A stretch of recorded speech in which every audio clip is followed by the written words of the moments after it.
Hello everyone, welcome to Prayag study. मैं हूं आपका tutor Ashish Shrivastava. Welcome back. बहुत दिनों बाद हम लोग फिर से ऑनलाइन मिल रहे हैं। तो आज हम लोग क्लास 9 का सिविक्स का सेकंड चैप्टर है जिसका नाम है कॉन्स्टिट्यूशनल डिज़ाइन। इसको स्टार्ट करेंगे और पढ़ेंगे और समझने की कोशिश करेंगे कि कॉन्स्टिट्यूशन क्या होता है, कैसे बनाया जाता है, जैसे कि इस चैप्टर का नाम ही है कॉन्स्टिट्यूशनल डिज़ाइन। इसके वैल्यूज़ क्या होंगे, इन सारी चीजों को इस चैप्टर में हम लोग पढ़ के समझने की कोशिश करेंगे। तो आइए स्टार्ट करते हैं इस चैप्टर को। अगर इस चैप्टर को हम लोग देखें पढ़ें तो हम लोग पाएंगे कि इस चैप्टर में एक केस स्टडी दी हुई है साउथ अफ्रीका की, और उसके बाद फिर Indian constitution, making of Indian constitution के बारे में दिया गया है। तो जैसा दिया गया है वैसे ही हम लोग इस चैप्टर को दो पार्ट में डिवाइड करके पढ़ेंगे। ओके, जो पहला पोर्शन हम लोग पढ़ेंगे लेक्चर फर्स्ट आज जो होगा उसमें हम साउथ अफ्रीका की कंडीशंस के बारे में बात करेंगे, और उसके बाद देखेंगे रोल ऑफ द कॉन्स्टिट्यूशन।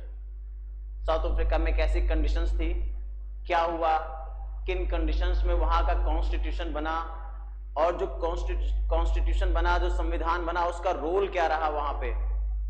तो बहुत ही इंपॉर्टेंट चैप्टर है हमारे लिए। आइए स्टार्ट करते हैं इस चैप्टर को। बेसिकली इस चैप्टर में हम लोग पढ़ेंगे क्या, मैंने आपको पहले ही बता दिया, ओवरव्यू थोड़ा सा देख लेंगे। ओके, फिर हम लोग देखेंगे कि साउथ अफ्रीका की कंडीशन,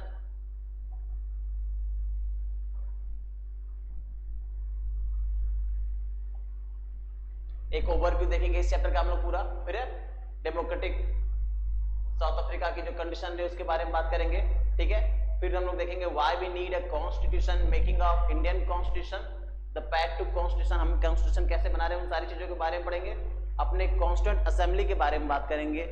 संविधान सभा, कॉन्स्टिट्यूशन बनाने के लिए जो असेंबली बनती है उसको हम लोग बोलते हैं कॉन्स्टिट्यूंट असेंबली। इसमें बहुत सारे लोग मिलकर डिस्कशन करके कॉन्स्टिट्यूशन को बनाते हैं। Guiding value of the Indian constitution, philosophy of the constitution, और अपने प्रियम्बल के बारे में और इंस्टीट्यूशनल डिजाइन के बारे में हम लोग क्या करेंगे इस चैप्टर में पूरा बात करने वाले हैं। तो ये तो बेसिक व्यू था इस पूरे चैप्टर का।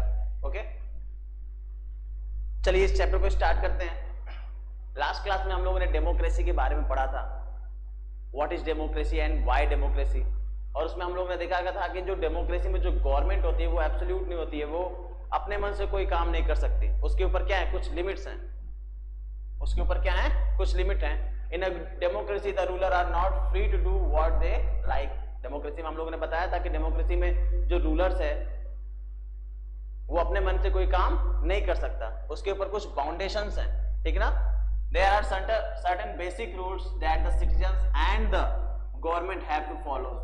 इसमें कुछ रूल्स हैं एंड रेगुलेशंस होते हैं कंट्री में, किसी भी डेमोक्रेटिक कंट्री में, जिसे सिटीजंस को और उसकी गवर्नमेंट को क्या करना पड़ता है, फॉलो करना पड़ता है।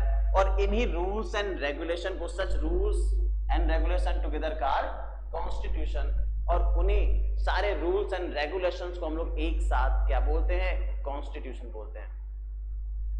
लास्ट चैप्टर डेमोक्रेसी में हम लोगों ने देखा था कि बहुत सारी कंट्रीज थी जो अपने आप को डेमोक्रेटिक कर रही थी बट रियल में डेमोक्रेटिक नहीं थी।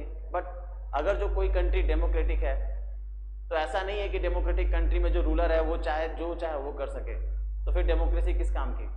इसलिए डेमोक्रेसी में रूलर एब्सोल्यूट ना हो जाए, सारी पावर अपने हाथ में कंट्रोल ना कर ले, इसलिए एक सर्टेन रूल्स एंड रेगुलेशन बनाए गए जिसमें लिखा गया है कि गवर्नमेंट के पास कितनी पावर होगी, वो क्या कर सकता है, कौन से काम कर सकता है, किस तरह के डिसीजंस ले सकता है।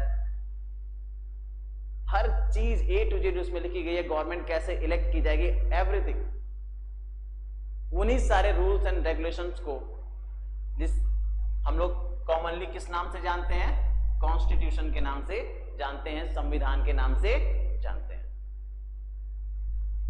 जो देखो as supreme law of the country, और यही कॉन्स्टिट्यूशन क्या होता है, कंट्री का सुप्रीम लॉ होता है, सबसे बड़ा लॉ होता है। Okay, the constitution determine the rights of the citizens, यही कॉन्स्टिट्यूशन है जो क्या करता है, लोगों को उनकी राइट्स देता है। Okay, the power of the government, government को पावर प्रोवाइड कराता है, and how the government should be function, और गवर्नमेंट कैसे काम करेगी, ऑल द थिंग्स, सारी चीजें किसमें लिखी हैं, हमारे कॉन्स्टिट्यूशन में लिखी हैं, हमारे संविधान में लिखी हैं, जिसको हम लोग क्या करते हैं, set of rules and regulation के नाम से जानते हैं।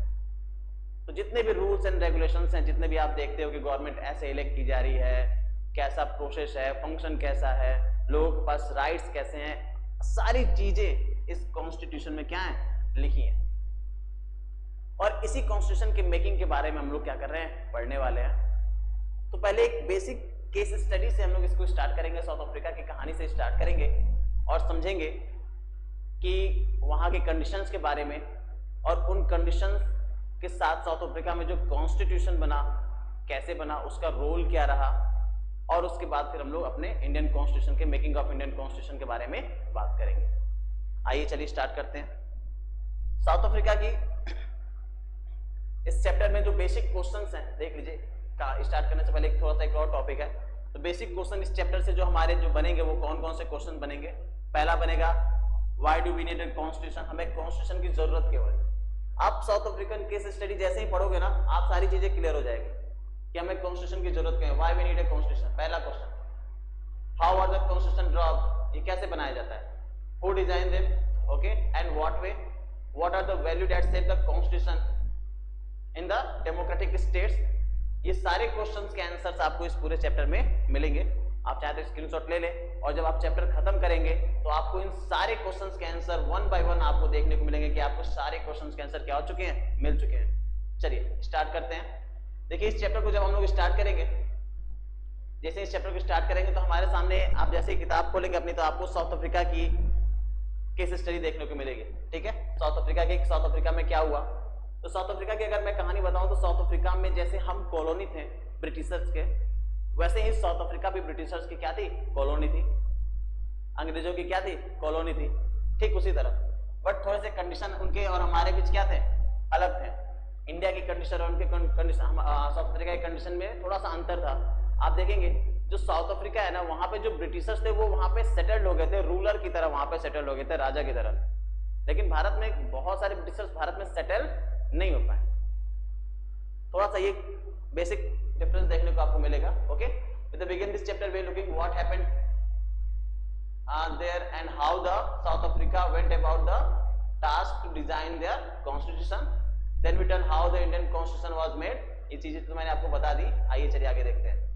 साउथ अफ्रीका की बात करें तो साउथ अफ्रीका में मैंने आपको बताया कि साउथ अफ्रीका जैसे भारत कॉलोनी रहा है अंग्रेजों का, वैसे ही साउथ अफ्रीका ही रहा है।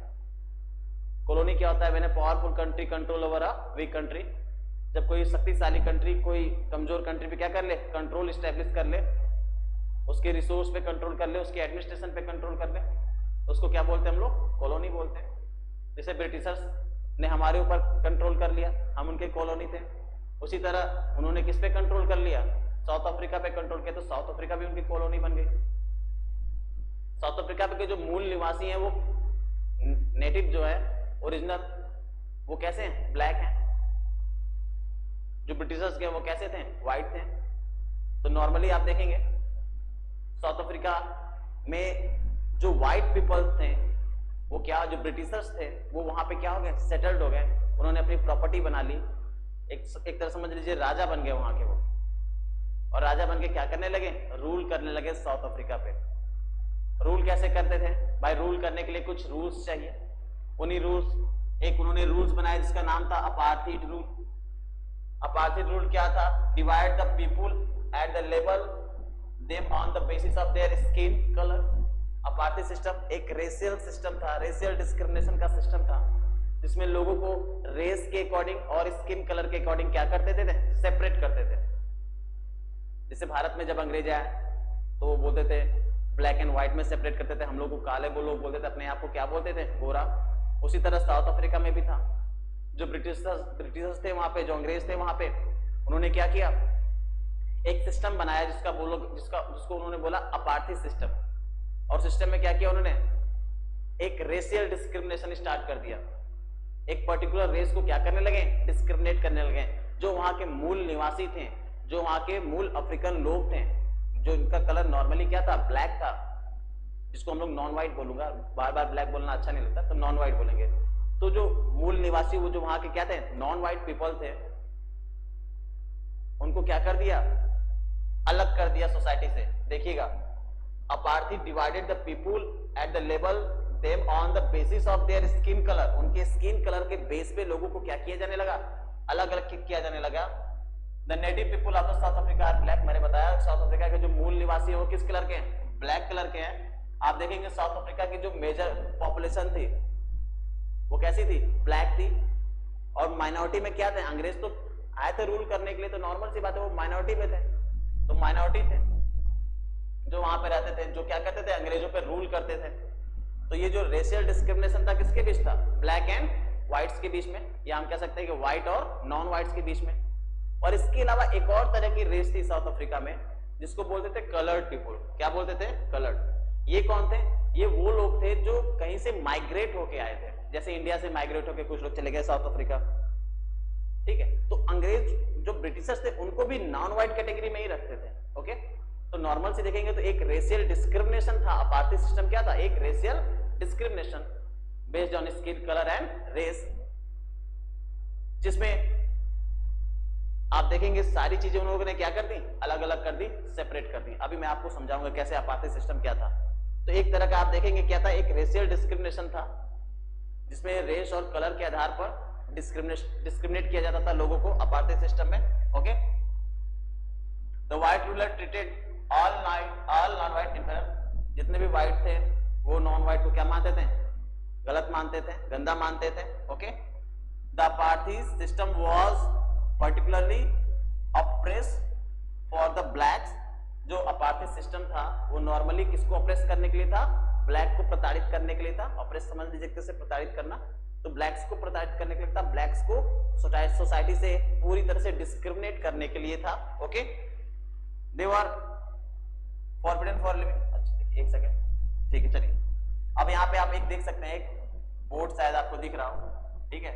यहाँ पे एक व्हाइट बच्चा खेल रहा है, ठीक है। और यहाँ पे नॉन व्हाइट्स को आना क्या है, बैन है। यहाँ पे नॉन व्हाइट्स नहीं आ सकते हैं। बहुत सारी सेक्शंस लिखी गई हैं कि अगर वो यहाँ आएंगे तो उनको किस तरह क्या किया जाएगा, पनिश किया जाएगा, ओके। चलिए अपार्थाइड सिस्टम में बार बार बोल रहा हूँ, आइए देखते हैं क्या है ये अपार्थाइड सिस्टम, ओके। इस तरह के बैनर्स लगाए जाते थे, आप देख लीजिएगा साउथ अफ्रीका में इस तरह के बैनर्स लगाए जाते थे ब्लैक्स को व्हाइट्स के एरिया में जाने से रोकने के लिए। देखिए किस तरह का है, देखिए क्या लिखा है, नेटिव इंडियंस और कलर्ड पीपल, मतलब जो ब्लैक्स हैं और जो कलर्ड पीपल हैं, if you enter this permission at night you will be listed as the missed. अगर आप इस एरिया में क्या करेंगे, बिना परमिशन के इंटर करेंगे तो आप क्या हो जाएंगे, मिस्ड हो जाएंगे, ठीक है। जो गार्ड है आपको क्या कर देंगे, मार के गायब कर देंगे। इस तरह का कंडीशन था, मतलब बिल्कुल भी एकदम टोटली डिस्क्रिमिनेट किया जाता था ब्लैक्स को, ठीक है, साउथ अफ्रीका में। चलिए अब ये अपार्थाइड सिस्टम था, एक तरह का डिस्क्रिमिनेशन था ब्लैक एंड व्हाइट्स के बीच में। तो क्या ब्लैक ने इसके अगेंस्ट आवाज नहीं उठाई, क्या साउथ अफ्रीकन पीपल्स ने उनके अगेंस्ट आवाज नहीं उठाई, ऐसा नहीं है, आवाज उठाई गई। स्ट्रगल अगेंस्ट अपार्थाइड आप देखेंगे बहुत सारे लोगों ने अपार्थाइड सिस्टम के अगेंस्ट आवाज उठाई। इसमें से बहुत फेमस नाम आप लोगों ने सुना होगा नेल्सन मंडेला का, जिन्हें आप कह सकते हैं अफ्रीका का महात्मा गांधी भी बोला जा सकता है, ठीक है, नेल्सन मंडेला। तो apartheid was A system on racial discrimination। मैंने आपको भी बताया कि एक रेशियल डिस्क्रिमिनेशन पे बेस्ड सिस्टम था, ठीक है, जिसे यूरोपियंस यानी कि जो ब्रिटिशर्स थे, जो आए थे यूरोपियन, उन्होंने क्या किया था, साउथ अफ्रीका पे इंपोज किया था, ओके। तो नेल्सन मंडेला और बहुत सारे लीडर ने इस अपार्थाइड सिस्टम का अपोज किया, उसके अगेंस्ट खड़े हुए। लेकिन आप देखिएगा 1964 में उनके इस काम की वजह से जो ब्रिटिशर्स थे, जो व्हाइट पीपल्स थे, उन्होंने क्या कर दिया, इनको जेल डाल दिया। ट्रेसन के जुल्म में, देशद्रोह के जुल्म में क्या भेज दिया, जेल भेज दिया, जहां पर ये अपने पूरे जीवन के 28 साल को क्या किया, नेक्स्ट 28 ईयर वो जेल में रहे। और कौन से जेल में, साउथ अफ्रीका का जो सबसे खतरनाक जेल था रॉबिन आइलैंड, वहां पर जाके, जैसे हमारे यहाँ बोला था ना काला पानी की सजा, वैसे वहां पे बोला जाता है रॉबिन आइलैंड की सजा। तो वहां पे मतलब साउथ अफ्रीका का सबसे भयानक जेल जो होता था, वहां पे इनको भेज दिया गया। लगभग 28 सालों तक ये लगातार कहाँ रहे, जेल में रहे। तो अपार्थाइड सिस्टम के अगेंस्ट इन्होंने क्या किया था, आवाज उठाई थी। इस वजह से व्हाइट पीपल्स ने क्या किया, इनको जेल में डाल दिया, ट्रेसन के जुल्म में, देशद्रोह के जुल्म में, याद रखिएगा, ओके। चलिए आइए देखते हैं ये अपार्थाइड सिस्टम है क्या। अपार्थाइड मैं तब से बात कर रहा हूं, आखिर ये अपार्थाइड सिस्टम है क्या। देखिएगा, apartheid was name of a system of racial discrimination. मैंने बताया था ये रेशियल डिस्क्रिमिनेशन पे बेस्ड एक सिस्टम था साउथ अफ्रीका में, जिसे व्हाइट पीपल्स ने क्या किया था, इंपोज किया था। ताकि वो क्या कर सके, रूल कर सके साउथ अफ्रीका में, क्या कर सके, रूल कर सके। देवर, अब इसमें जो टर्म्स एंड कंडीशन है अपार्थी के, जो रूल्स हैं उनके बारे में बात करते हैं। Okay, they are forbidden for living in the white areas, जो ब्लैक्स थे, या इनको मैं नॉन व्हाइट लिखता हूं। ओके, जो नॉन व्हाइट थे वो व्हाइट्स के एरिया में नहीं जा सकते थे, दे आर बैन। अभी मैंने आपको एक पिक्चर दिखाई थी, सॉरी एक सेकेंड, ये वाली पिक्चर देख रहे हैं, ये तो व्हाइट्स के एरिया में जाना उनका क्या था, बैन था। ठीक है, यू हैव बीन वॉर्न किया जाता था इस तरह के बोर्ड्स लगाकर, व्हाइट्स अपने एरिया में इस तरह के बोर्ड्स लगाते थे कि ब्लैक हमारे एरिया में ना आए, ऐसी खतरनाक व्यवस्था थी। ओके, चलिए, तो पहला क्या था कि सर ब्लैक्स को व्हाइट के एरिया में जाने की परमिशन नहीं थी। Okay, they could work in white area only if they had a permit. Blacks और we can say non white people सिर्फ व्हाइट्स के एरिया में तभी जा सकते थे जब उनके पास क्या हो, परमिट हो। बिना परमिट में गए तो अभी मैंने आपको दिखाया था ना, उनको मिसिंग मारकर फेंक देते थे लोग। ओके, आप देखेंगे किस तरह का रेशियल डिस्क्रिमिनेशन वहां पे किया जाता था। Train, buses, taxi, hotel, hospital, schools, college, libraries, cinema halls, theatre, beaches, swimming pool, public toilet were all separated from whites and black. आप देख लीजिए, सारी चीजें, जितनी भी चीजें अलग की जा सकती थी पूरी तरह से अलग थी। ब्लैक्स के बीचेस अलग, आप एक बीच की फोटो में आपको दिखाया था अभी, शायद आपको ध्यान हो, आप यहां देखिए, ये बीच की फोटो शायद आप देख रहे होंगे, जहां एक व्हाइट बच्चा खेल रहा है। यहां ब्लैक्स नहीं जा सकते, अगर जाएंगे तो इतने सारे रूल्स एंड रेगुलेशन है, उसके तहत ब्लैक्स को क्या मिल जाएगी, सजा मिल जाएगी। तो आप देखेंगे किस तरह सारी चीजें क्या कर दी गई हैं, सेपरेट कर दी गई है, पूरी तरह से अलग। आप देखिए, ब्लैक्स और व्हाइट्स के ट्रेन क्या है, अलग हैं। ब्लैक्स के ट्रेन में व्हाइट नहीं जाएंगे, व्हाइट के ट्रेन में ब्लैक नहीं जाएंगे। किस तरह का देखिए डिस्क्रिमिनेशन कर रहे हैं। बसेज अलग हैं, टैक्सीज अलग हैं, होटल्स अलग हैं, हॉस्पिटल ब्लैक एंड व्हाइट्स के अलग हैं, स्कूल्स ब्लैक एंड व्हाइट्स के अलग हैं, कॉलेजेस ब्लैक एंड व्हाइट्स के अलग हैं, लाइब्रेरीज ब्लैक एंड व्हाइट्स के अलग हैं। इवन आप देख सकते हैं पब्लिक टॉयलेट्स तक ब्लैक एंड व्हाइट्स के क्या है, अलग हैं। Okay, cinema halls, theatre, beaches, swimming pool, everything is separated. Okay, इसको हम लोग क्या बोलते हैं, सेग्रीगेशन करते हैं। क्या बोलते हैं, सेग्रीगेशन, पृथक्करण, अलग अलग कर देना। सारी चीजें ब्लैक एंड व्हाइट्स के बीच में क्या कर दी गई थी, पूरी तरह से अलग कर दी गई थी। ब्लैक्स की सारी चीजें अलग, व्हाइट की सारी चीजें अलग। कहोगे सर इसमें प्रॉब्लम क्या, अच्छा तो है, अलग अलग है। नहीं, अलग अच्छा नहीं है भाई। जो रूल कर रहा है, जो रूलर है, उसके पास सारी सुविधाएं होंगी, सारे पैसे होंगे, सारे ऐशो आराम होंगे। नॉर्मल सी बात है, वहां पे वो लोग रूल कर रहे थे, तो आप देखेंगे तो अच्छी अच्छी बीचेस, अच्छे अच्छे हॉस्पिटल, होटल्स, सारी चीजें किसके पास है, ब्रिटिशर्स के पास है। तो अच्छा कहां है, इन लोगों को वही मिलता था जो उन लोगों ने क्या कर दिया, छोड़ दिया कि चलो यार ये नहीं चाहिए, फेंक दो, वैसी चीजें। तो कोई भी फैसिलिटीज ब्लैक्स को नहीं थी, सारी फैसिलिटी किसके पास थी, व्हाइट के पास थी। इवन आप देखोगे ना, जो चर्चेज होती है ना, प्रेयर प्लेसेस, जो चर्चेज होते हैं, चर्चेज भी सेपरेट कर दिए गए थे बिटवीन ब्लैक एंड व्हाइट्स। इस तरह का डिस्क्रिमिनेशन चलाते थे ब्रिटिशर्स साउथ अफ्रीका में, या व्हाइट पीपल्स क्या चलाते थे, इस तरह का डिस्क्रिमिनेशन चलाते थे साउथ अफ्रीका में यूरोपियन पीपल्स। एक ह्यूमिलेटिंग सिस्टम था, apartheid system. Okay, they could not even visit the churches where the white worship. मैंने अभी बताया, जहां व्हाइट वर्शिप करते थे, पूजा करते थे, वहां पर ब्लैक्स भी जा नहीं सकते। इवन ब्लैक के पास इतनी अथॉरिटी भी नहीं थी कि दे क्या कर सके, एसोसिएशन बना सके, protest against this terrible treatment. इस भयानक ट्रीटमेंट के जो इस तरह का रूल्स बनाया, इसके अगेंस्ट वो प्रोटेस्ट भी नहीं कर सकते। ऐसा नियम क्या बनाया था, उन लोगों ने बनाया था।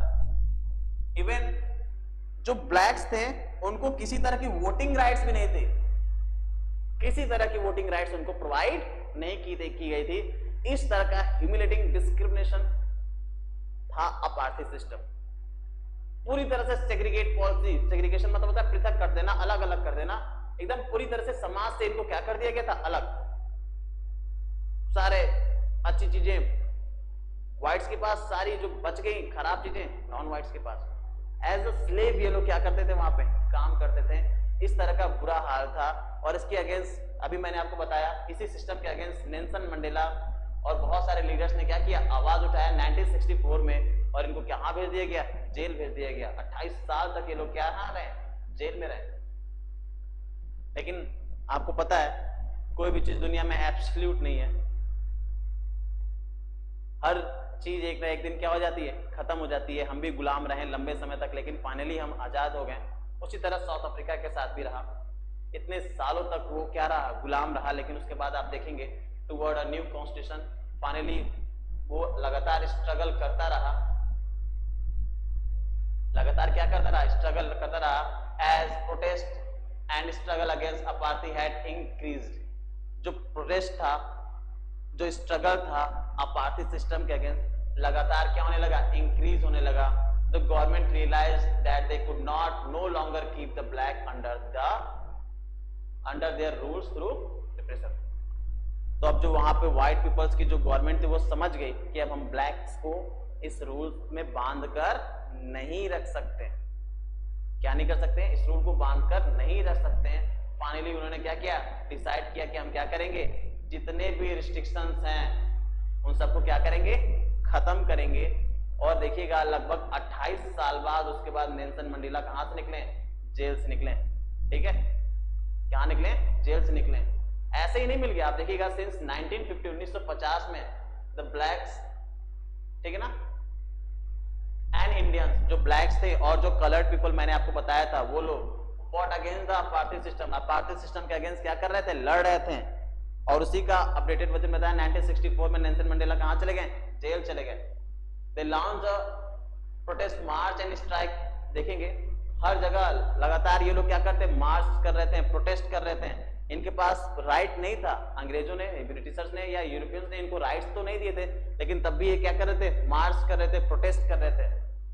जैसे भारत में आईएनसी थी, इंडियन नेशनल कांग्रेस, जिसने क्या किया था, एक अम्ब्रेला ऑर्गेनाइजेशन बनाया था।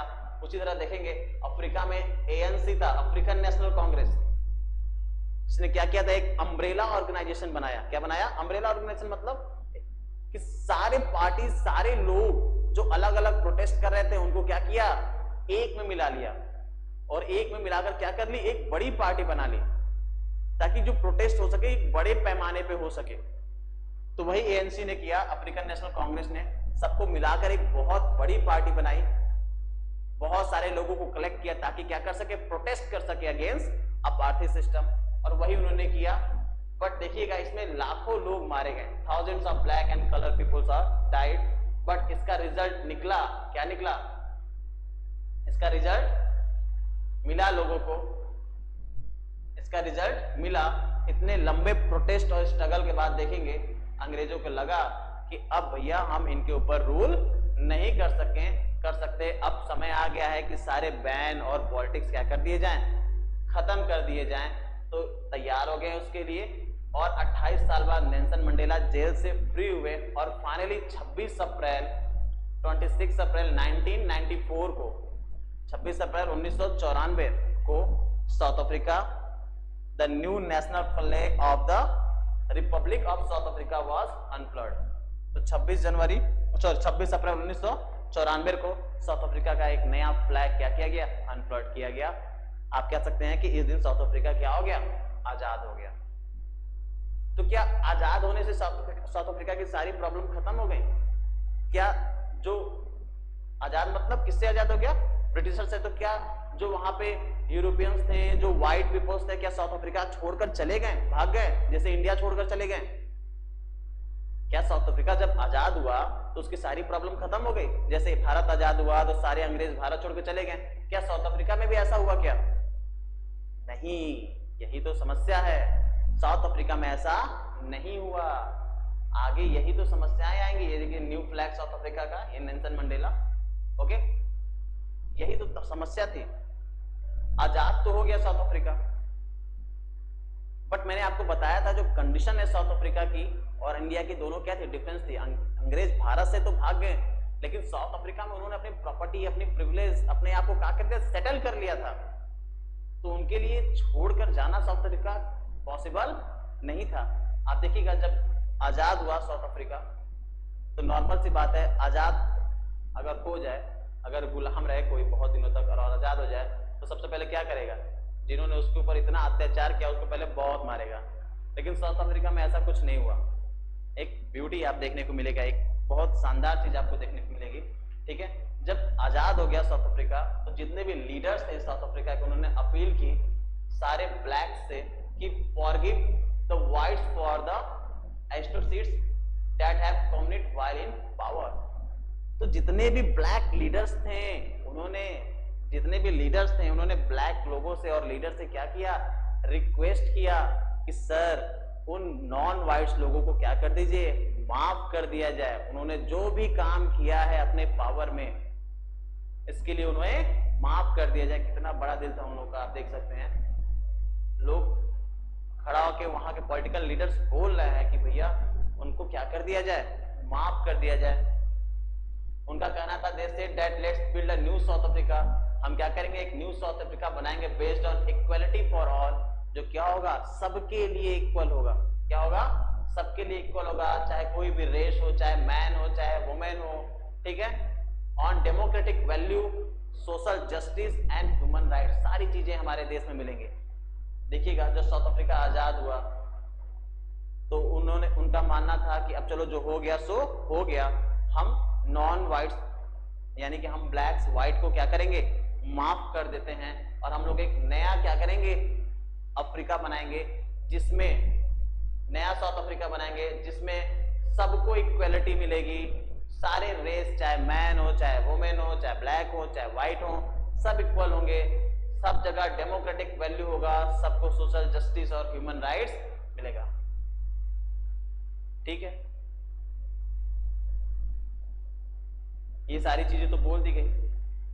The South Africa constitution inspire the democratic all over the world. South Africa जब आजाद हुआ तो उसने जो संविधान बनाया वो दुनिया का सबसे, कह सकते हैं कि एक अच्छे संविधानों में काउंट किया जा सकता है। ठीक है, the South Africa constitution inspire the democratic all over the world. पूरे दुनिया में उस कॉन्स्टिट्यूशन को क्या किया, आप देखेंगे इंस्पायर करने वाला कॉन्स्टिट्यूशन था। क्यों था, क्योंकि जो साउथ अफ्रीका का कॉन्स्टिट्यूशन था, देखेंगे the state denounced the entire world till recently as the most undemocratic one is now seen as a model of the democracy। आप देखेंगे क्या बोल रहा है, ये लाइन बहुत अच्छी लाइन है, बोल रहा है कि दुनिया का जो सबसे अनडेमोक्रेटिक कंट्री था क्या बन गया, दुनिया का सबसे अच्छा डेमोक्रेटिक कंट्री बनने जा रहा था। ठीक है ना, what made in this change possible was the determination of the people of South Africa to work together। Appeal किया गया सभी लोग क्या करेंगे, साथ में काम करेंगे और एक अच्छा क्या करेंगे, नेशन बनाएंगे। मोस्टली कॉन्सेप्ट यही था। ठीक है, बट मैंने अभी आपको बताया कि साउथ अफ्रीका आजाद हो गई, इतने सारे भाषण बयानबाजी हुई कि नहीं ठीक है हम सबको माफ कर देंगे। साउथ अफ्रीका एक शानदार कॉन्स्टिट्यूशन बनाया, एक शानदार कॉन्स्टिट्यूशन बनाया, एक मिसाल बन गया है दुनिया के लिए, सबको साथ लेकर चलने की बात करने लगा। लेकिन क्या ये साउथ अफ्रीका के लिए बहुत आसान था? क्या साउथ अफ्रीका को कोई प्रॉब्लम नहीं हुई? ऐसे ही आजाद हुआ और ऐसे ही कॉन्स्टिट्यूशन बना दिया? नहीं, ऐसा कुछ नहीं था।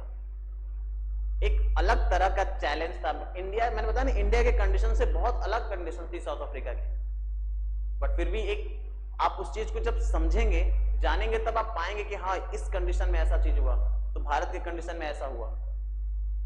इसी वजह से हम केस स्टडी पढ़ रहे हैं कि अगर आप इस केस स्टडी को पढ़ लोगे, समझ लोगे, तो आप इंडिया के कंडीशंस को समझकर आप समझ पाओगे कि इंडिया का कॉन्स्टिट्यूशन कैसा है। तो आप देखेंगे कि कौन सी प्रॉब्लम फेस्ड की, problem faced by south Africa while making the constitution. ऐसे कौन कौन सी प्रॉब्लम जो फेस की गई साउथ अफ्रीका के साथ, साउथ अफ्रीका ने फेस की व्हाइल मेकिंग द कॉन्स्टिट्यूशन। सबसे पहली प्रॉब्लम, मैंने आपको बताया कि जो कंडीशन थी साउथ अफ्रीका की वो बिल्कुल अलग थी।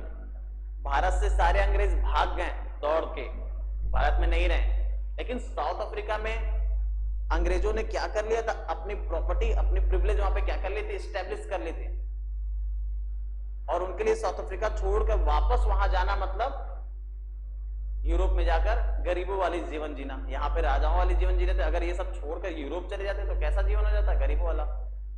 भारत में जो अंग्रेज थे उन्होंने क्या किया था, भारत में अपना वेल्थ नहीं बनाया, सारा वेल्थ कहां बनाया, यहां से ड्रेन करके ले गए और यूरोप में ही जाकर, इंग्लैंड में ही जाकर क्या किया, अपने सारे वेल्थ को जनरेट किया। लेकिन साउथ अफ्रीका की कंडीशन में दूसरा था, उन लोगों ने वहीं पे अपना क्या कर लिया, वेल्थ जनरेट कर लिया। अब अचानक से छोड़ के जाना संभव नहीं था, तो सबसे बड़ा चैलेंज क्या था साउथ अफ्रीका में, कि वो जाना नहीं चाहते थे। तो ऑपरेसर एंड ऑपरेस्ड, जिन्होंने सताया है और जो सताए गए हैं, यानी कि black and white in this new democratic were plan to live together as equal. सबसे बड़ी प्रॉब्लम। ठीक है, साउथ अफ्रीका के लीडर्स कह रहे हैं कि नॉन व्हाइट्स को माफ कर दीजिए, लेकिन ट्रस्ट भी तो बहुत जरूरी है। मान लीजिए एक लोगों ने माफ कर दिया, दो लोगों ने माफ कर दिया, अगर तीसरे ने नहीं माफ किया तो ट्रस्ट बहुत जरूरी है। तो अब आजाद साउथ अफ्रीका में ऑपरेसर एंड ऑपरेस्ड, और वी कैन से जिन्हें सताया गया और जो सताए गए हैं, यानी कि व्हाइट एंड नॉन व्हाइट, और वी कैन से व्हाइट और ब्लैक, दोनों को अब क्या करना है, साथ में रहना है। कैसे रहेंगे, चलिए देखते हैं। White and black did not trust to each other. भाई व्हाइट और ब्लैक के बीच में तो बिल्कुल ट्रस्ट ही नहीं था। क्यों ट्रस्ट करें भाई, ब्लैक और व्हाइट के बीच बिल्कुल ट्रस्ट नहीं हो सकता। कैसे होगा भाई, व्हाइट ने ब्लैक के साथ ऐसा डिस्क्रिमिनेशन किया है कि ब्लैक्स को व्हाइट पे ट्रस्ट नहीं हो रहा था, और व्हाइट को डर लग रहा था कि भाई अगर डेमोक्रेसी आ गई और मेजॉरिटी रूल इलेक्शन हुआ, भाई पॉपुलेशन में ब्लैक्स क्या है, ज्यादा है, तो उनकी गवर्नमेंट बनेगी। अगर उनकी गवर्नमेंट बनेगी तो कहीं हमें पीटना ना शुरू कर दें, भगाना ना शुरू कर दें, हमारी प्रॉपर्टी ना छीन लें, भाई डर था। तो white and black did not trust to each other, एक दूसरे पे बिल्कुल ट्रस्ट नहीं था। They had, black wanted the majority rule. Black कैसा चाहते थे, मेजॉरिटी रूल चाहते थे। कैसा चाहते थे, majority rule and equality in country. Black का माना था कि क्या रहे, मेजॉरिटी रूल आए। मेजॉरिटी रूल आपको पता है, मेजॉरिटी रूल मतलब डेमोक्रेसी, और क्या है, कंट्री में इक्वलिटी आए। माइनॉरिटी यानी कि जो व्हाइट्स थे, भाई नॉर्मल सी बात है, मैंने बताया साउथ अफ्रीका में मेजॉरिटी में कौन थे, ब्लैक थे। अरे इंडिया में जैसे थे हम लोग मेजॉरिटी में थे, अंग्रेज माइनॉरिटी में थे ना, उसी तरह साउथ अफ्रीका में भी था। जो ब्लैक्स थे वो क्या थे, मेजॉरिटी थी, क्योंकि वहां पे नेटिव लोग थे, वहां के मूल निवासी थे। ब्रिटिशर्स तो आए थे ना, नॉर्मल सी बात है। तो जो वहां के मूल निवासी थे, तो यहाँ पे प्रॉब्लम क्या थी, पेज चेंज हो गया, ये रहा। तो ब्लैक क्या चाहते थे, मेजॉरिटी रूल। व्हाइट क्या चाहते थे, जो माइनॉरिटी में थे, चाहते थे कि भाई उन्हें प्रोटेक्ट किया जाए, उनके प्रिविलेज और प्रॉपर्टी को क्या किया जाए, प्रोटेक्शन मिल जाए, कि भाई हमारी प्रिविलेज और प्रॉपर्टी ना छीनी जाए, हमारी प्रिविलेज और प्रॉपर्टी को क्या किया जाए, प्रोटेक्ट किया जाए।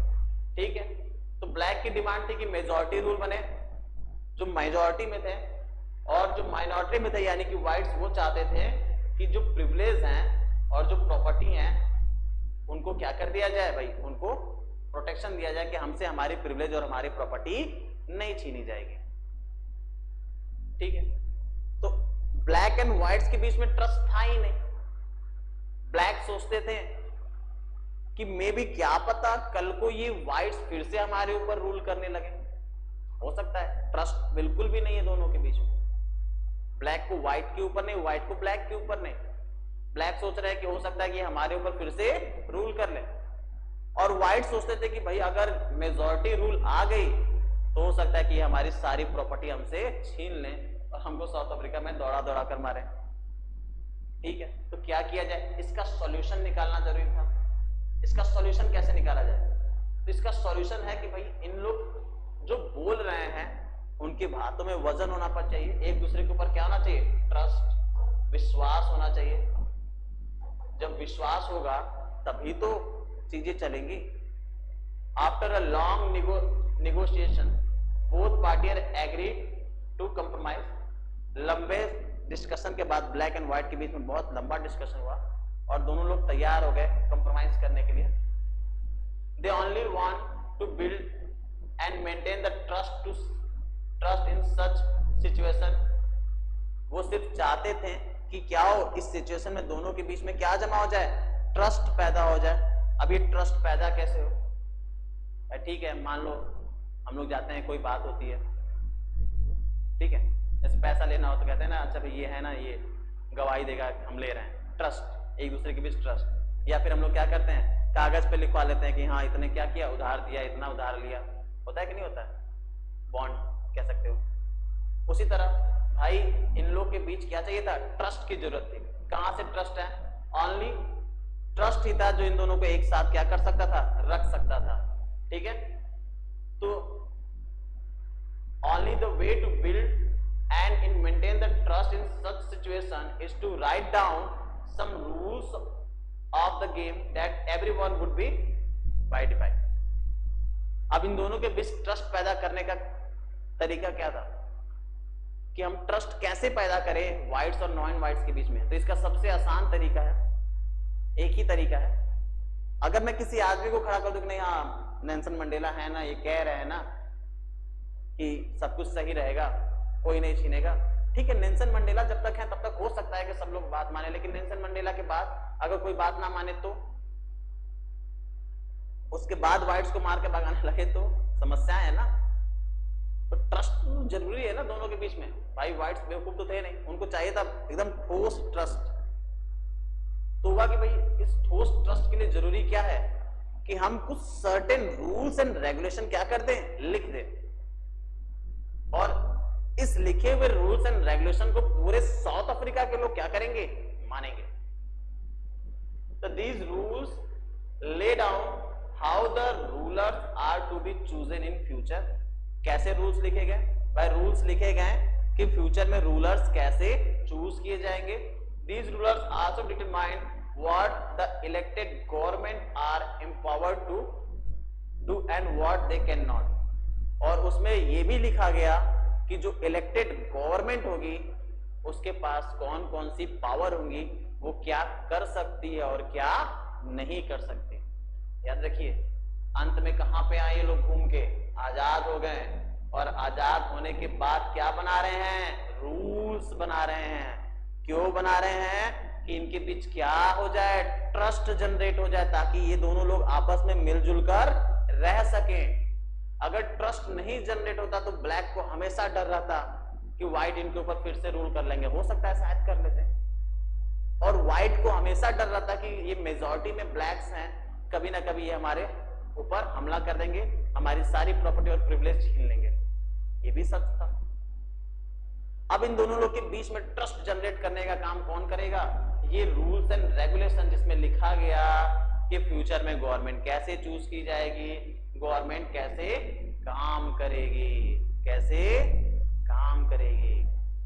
यहीं से आता है आपका एक बहुत ही इंपॉर्टेंट क्वेश्चन का आंसर कि रोल ऑफ द कॉन्स्टिट्यूशन क्या होता है। सर अगर आपने साउथ अफ्रीका की कंडीशन समझी होगी, पढ़ी होगी, अभी तक जितने देर में मैंने जो कहानी सुनाई, जो भूमिका बनाई, अगर आपको समझ में आई होगी तो आप बहुत आसानी से रोल ऑफ द कॉन्स्टिट्यूशन समझ जाओगे। क्या है? This set of basic rules is called constitution. अभी हम लोगों ने शुरू में ही बात किया था कि जो बेसिक रूल्स एंड रेगुलेशन है वही क्या है, कॉन्स्टिट्यूशन है। जो साउथ अफ्रीका में आपने देखा लास्ट में किया गया, कुछ रूल्स एंड रेगुलेशन लिखे गए ना, उन्हीं रूल्स एंड रेगुलेशन को ही तो कॉन्स्टिट्यूशन बोलते हैं, संविधान बोलते हैं। देश कैसे चलेगा, गवर्नमेंट कैसे इलेक्ट होगी, गवर्नमेंट के पास कौन कौन सी पावर्स होंगी, लोगों के पास कौन से राइट होंगे, एवरीथिंग इज रिटन आउट। हर चीज का जो रूल्स है, जो लिखा गया है एक बुक में, उसी बुक्स को हम लोग बोलते हैं कॉन्स्टिट्यूशन, संविधान। तो संविधान का रोल क्या है? अगर साउथ अफ्रीका आपने पढ़ा होगा कहानी, तो सबसे पहला क्या जनरेट कर रहा है कॉन्स्टिट्यूशन? दो लोगों के बीच में trust. First, it generate a degree of trust coordination that necessary for the different kinds of people to live together.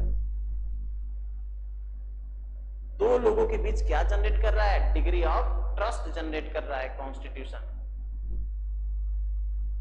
ठीक है। Second, it specify how the government will run. अभी साउथ अफ्रीका के last में हम लोगों ने देखा, अभी मैं आपको लास्ट में बताया था कि गवर्नमेंट कैसे रन करेगी। Who will have power to take which decision, किसके पास कौन सी पावर होगी कौन सा डिसीजन लेने के लिए। Third, it lay down the limit of the power of the government and tell us what rights of the citizens are। भाई government जो है ना उसकी पावर को भी क्या करेगी? लिमिट करेगी और लोगों को उनके राइट्स के बारे में बताएगी। It's express the aspiration of the people about the creating a good society. Plus लोगों को ये क्या करेगी? इंस्पायर करेगी, क्या कर सके? एक अच्छी सोसाइटी बनाई जाए। क्या बनाई जाए? एक अच्छी सोसाइटी बनाई जाए।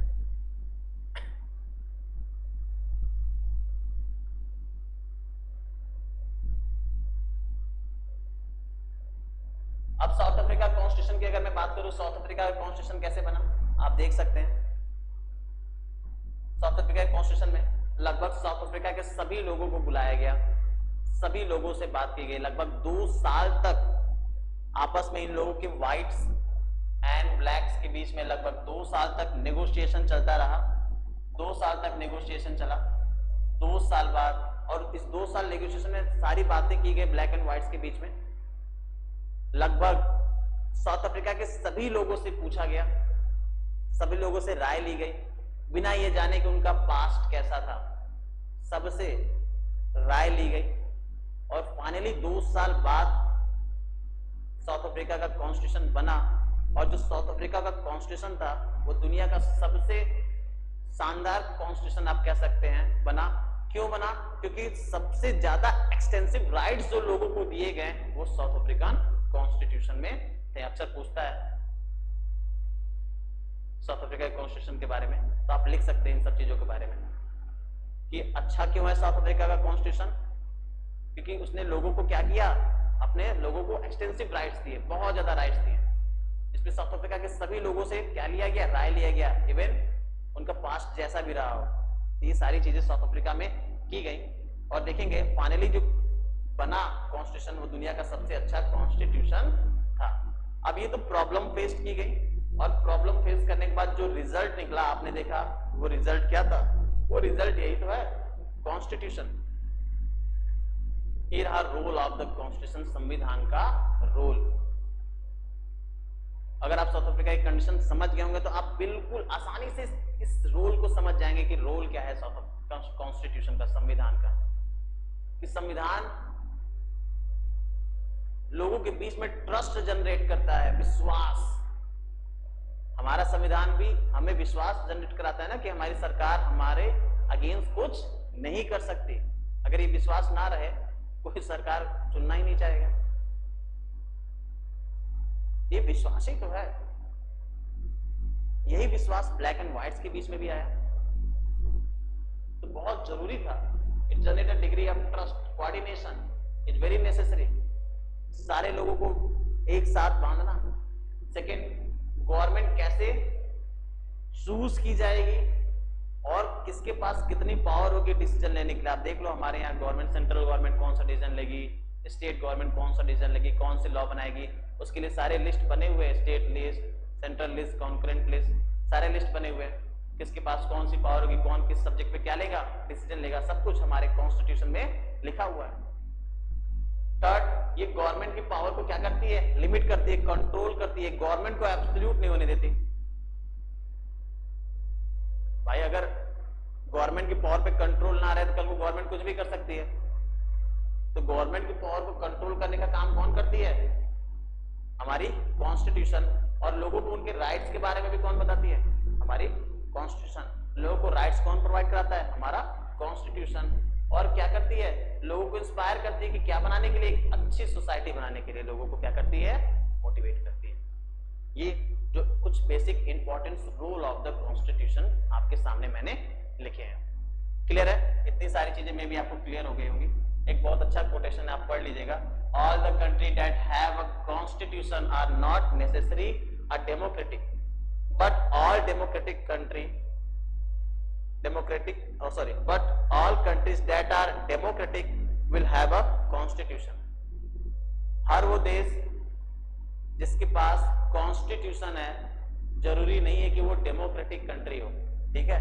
जैसे हम लोगों ने देखा साउथ अफ्रीका कह रहे, चाइना, लास्ट चैप्टर में what is democracy, why democracy में चाइना, पाकिस्तान, कंडीशन वहां की देखी ना, वहां पे भी तो कॉन्स्टिट्यूशन था, लेकिन जब हम लोगों ने अंदर झांक कर देखा तो ना ही चाइना डेमोक्रेटिक थी और ना ही Pakistan.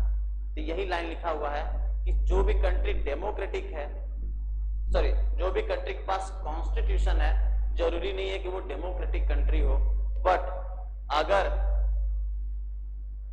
All country are democratic will have a constitution. But अगर डेमोक्रेटिक कंट्री होगी है तो उसके पास कॉन्स्टिट्यूशन का होना जरूरी है, ठीक है। तो बेसिक स्टेट है। तो ये नेक्स्ट टॉपिक है हमारा मेकिंग ऑफ इंडियन कॉन्स्टिट्यूशन। इसको हम लोग नेक्स्ट वीडियो में कवर करेंगे। फिलहाल इसको हम लोग यहीं खत्म करते हैं। आपके जो भी डाउट्स होंगे प्लीज कमेंट बॉक्स में कमेंट कर दीजिएगा, ओके।